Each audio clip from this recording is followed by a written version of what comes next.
விவசாயி, mechanic, engineer, இப்படி அப்பாக்கள் யாரா இருந்தாலும் அவங்க கனவெல்லாம் அவங்க பசங்களுக்கு ஒரு best college. AAA College of Engineering and Technology, Sivakasi. Counseling code 4680. 21st rank in Anna University, National Board of Accreditation, NAC with A grade ISO certified institution, best engineering college in Virudhunagar district.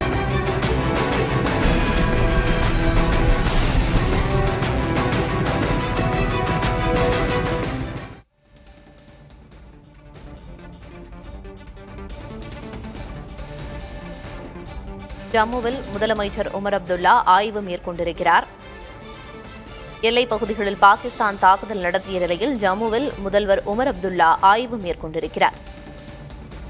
எல்லைப் பகுதிகளில் பாகிஸ்தான் தாக்குதல் நடத்தியது. இந்நிலையில் தற்போது அந்த பகுதிகளில் ஜம்முவில் முதல்வர் உமர் அப்துல்லா ஆய்வு மேற்கொண்டு வருவதாக தகவல் வெளியாகியிருக்கிறது. இந்தியா பாகிஸ்தான் எல்லைப் பகுதியில் நேற்று தொடர் தாக்குதல் நடந்த நிலையில் தற்போது ஜம்முவில் முதல்வர் உமர் அப்துல்லா ஆய்வு மேற்கொண்டிருக்கிறார். தற்போது நமது இணைப்பில் ஓய்வு பெற்ற ராணுவ அதிகாரி கர்னல் பாஸ்கரன் அவர்கள் இருக்கிறார். சார் வணக்கம். சார், நள்ளிரவு பாகிஸ்தான் தாக்குதல், அதுக்கு இந்திய ராணுவம் பதிலடி தாக்குதல் அப்படின்னு தான் நேற்றைய இரவு கடந்திருக்கு. இன்னைக்கு அதிகாலையும் அந்த தாக்குதல் தொடர்ந்துச்சு அப்படின்னே சொல்லலாம்.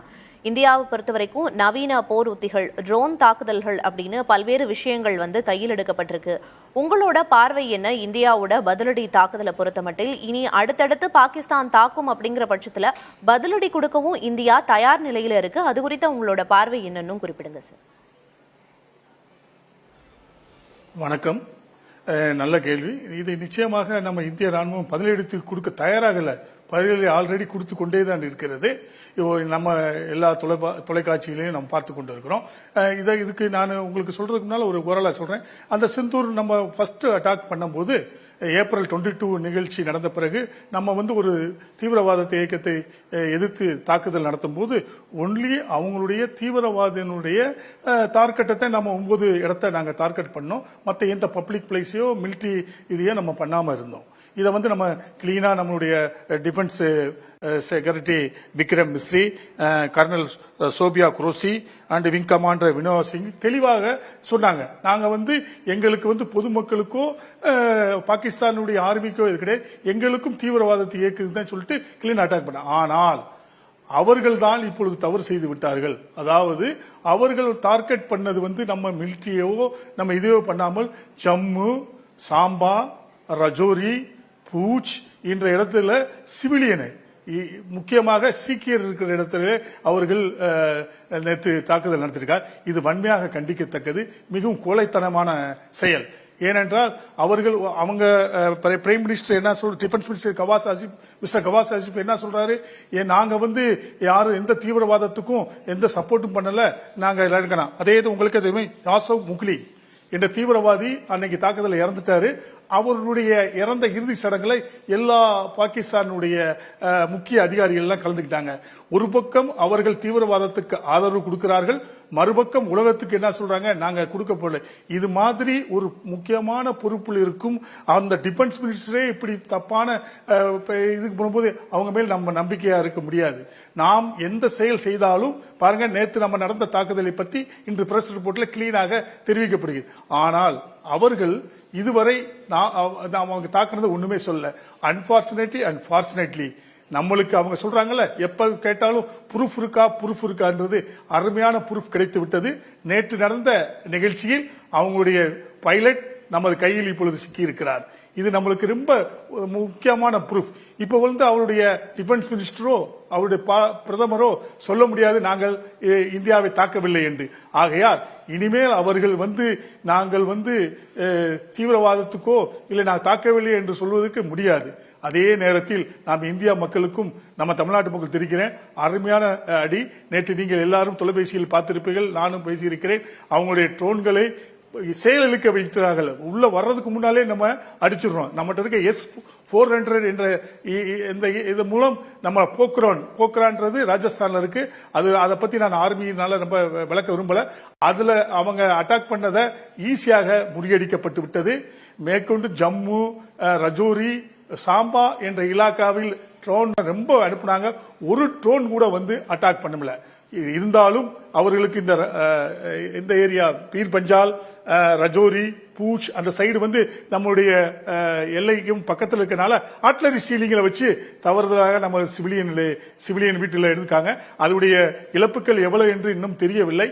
ஆனா இது ஒரு கோலத்தனமான தாக்குதல் என்று நான் நினைக்கிறேன்.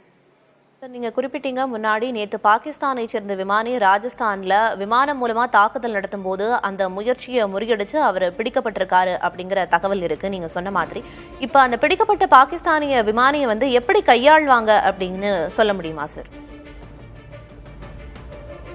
நான் ஒன்று மட்டும் உறுதியா சொல்லுகிறேன், நம்மளுடைய எல்லாத்துக்கும் நம்ம இந்தியா எப்பயுமே ஜென்டில்மேன். அவங்கள வந்து வார் பிரிசனராக நம்ம ட்ரீட் பண்ணுவோம். அவங்கள மாதிரி நம்ம நாட்டு வீரர்களை கொடுத்து அவர்கள் நடத்துவது மாதிரி நடத்தியா நான் கண்ணால பார்த்திருக்கோம். நாங்க சர்வீஸ் பண்ணும்போது நம்மளுடைய யாராச்சும் வீரர்களை அவர்கள் பிடித்திருந்தால் அவர்கள் காட்டுமிராண்டித்தனமாக கையாளுவார்கள். ஆனால் நம்மள அப்படியெல்லாம் பண்ண முடியாது. அவங்களுடைய வார் பிரிசனர் மாதிரியே என்னென்ன அவருக்கு மரியாதை ரேங்க் படி அவருக்கு என்னென்ன ரெஸ்பெக்ட் கொடுக்கணுமோ அதுபடி கொடுத்து அது தக்க நடவடிக்கை எடுப்பார்கள். அவருடைய இன்ஃபர்மேஷன் ஏன் வந்தார்கள் என்ற வாய்மையிலும் அவருடைய இந்த வாக்குமூலம் கொடுத்தா தானே நம்மளுக்கு அவர் ப்ரூஃப் ஆகும். ஏன்னா ஒரு ஜோக் சொல்ற மாதிரி சொன்ன மாதிரி இந்த வடிவேல் கதை மாதிரி இங்க இருந்து என் கிணறே தொலைஞ்சு போன மாதிரி அவங்க பிரைம் மினிஸ்டர் சொல்லலாம் எங்க பைலட்டே இல்ல, எங்க விமானமே இல்லைன்னு கூட அவங்க சொல்றதுக்கு தயாரா இருப்பாங்க. ஏன்னா இப்ப அந்த நிலைமையில அவங்க இருக்காங்க. சோ அதோட இவருடைய வாக்குமூலம் இவருடைய ஸ்டேட்மெண்ட்லாம் கரெக்டாக தெளிவாக எடுப்பார்கள். ஆனால் ஒன்று மட்டும் உறுதியாக சொல்லுகிறேன், நன்றாக கையாளுவார்கள். அவர்கள் மாதிரி காட்டுமிராண்டித்தனமாக கையாள மாட்டார்கள். சார், அதே போல இந்தியாவோட இந்த பதிலடி தாக்குதல்ல சுதர்சன் சக்ரா ஏவுகணை தடுப்பு அமைப்பு S-400 அப்படிங்கிற இந்த அமைப்பு வந்து ஒரு முக்கிய பங்காற்றி இருக்கு, இந்தியாவுக்கு கை கொடுத்திருக்கு அப்படின்னே சொல்லலாம். முன்னாடி இருந்ததை விட இப்ப இருக்கக்கூடிய ராணுவ தளவாடங்கள் அப்படிங்கறத பொறுத்த மட்டும் எந்த அளவுக்கு அப்கிரேடடா வந்து இந்திய ராணுவம் ஆகி இருக்கு? இதுக்கு நான் ஒரு புது எக்ஸாம்பிள் சொல்றேன். நம்ம ஏன்னா இந்த இப்ப இருக்கிற ஜெனரேஷன் படி போனா இப்ப இருக்க வந்த செல்போனுக்கும் பட்டன் சிஸ்டருக்கும் இப்ப இருக்கிற செல்போனுக்கு வித்தியாசம் இருக்குங்களா இல்லையா? அதே மாதிரி அபார என்ன சொல்றது இம்ப்ரூவ்மெண்ட் நம்ம ஆர்மியில நடந்திருக்கு. அதாவது 1965, 71 இதுல இருக்கிறத விட இப்போது அதிநவீனம். அதாவது இப்பதான் உலக நாடே பாக்குது இந்தியா கிட்ட இவ்வளவு தூரத்துக்கு அதிநவீன ஆயுதங்கள் இருக்கிறா என்று இந்தியா உலகமே வியக்கிற அளவுக்கு, ஈவன் சைனாவே வியக்கிற அளவுக்கு நாம் இப்பொழுது செயலை செய்து கொண்டு இருக்கிறோம். அதனால் நம்ம இந்திய மக்கள் பயந்து போக வேண்டிய நிச்சயமாக நம்மளிடம் அட்வான்ஸ் இன்னமும் 10 ஆண்டுகளுக்கு வர வேண்டிய ஃபியூச்சர் அட்வான்ஸ் உடைய எக்யூப்மெண்ட்ஸ் எல்லாம் நம்மகிட்ட இருக்கு. இது ரஷ்யால இருந்து வாங்கப்பட்டது. இப்ப கொஞ்சம் இன்னமும் வாங்குறதுக்கு அவங்க தயாரா இருக்காங்க. சோ நம்ம இருக்கிற எக்யூப்மெண்ட் எல்லாம் இனிமே நம்ம பயப்பட வேண்டிய அவசியம் இல்லை. அதே நேரத்தில் நம்மளுடைய DRDO அவர்களும் நம்மளுக்கு நல்ல எக்யூப்மெண்ட் எல்லாம் கண்டுபிடித்து நம்ம ராணுவத்துக்கு அர்ப்பணிக்கிறார்கள். நம்ம விஞ்ஞானிகள் உலகத்திலே மிகவும் தரம் வாய்ந்த நல்லவர்கள். எவர்களும் நம்மளுக்கு இந்திய தளவாடங்களில் அதிநவீன ஆயுதங்களை நம்மளுக்கு கண்டுபிடித்து கொடுத்து கொண்டு இருக்கிறார்கள். ஆகையால் நாம் இதை பத்தி கவலைப்பட வேண்டிய அவசியமே கிடையாது. பாகிஸ்தானோட தாக்குதல்களை முறியடிக்க எந்த அளவுக்கு இந்திய ராணுவம் வந்து தயாராக இருக்கு அப்படிங்கறத புரிஞ்சுக்க முடியுது. நம்ம தொடர்ந்து பேசலாம் sir.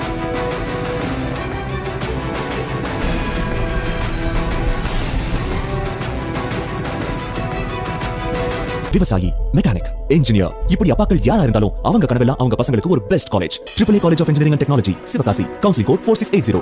21st rank in Anna University, National Board of Accreditation, NAC with A grade ISO certified institution, best engineering college in Virudhunagar district.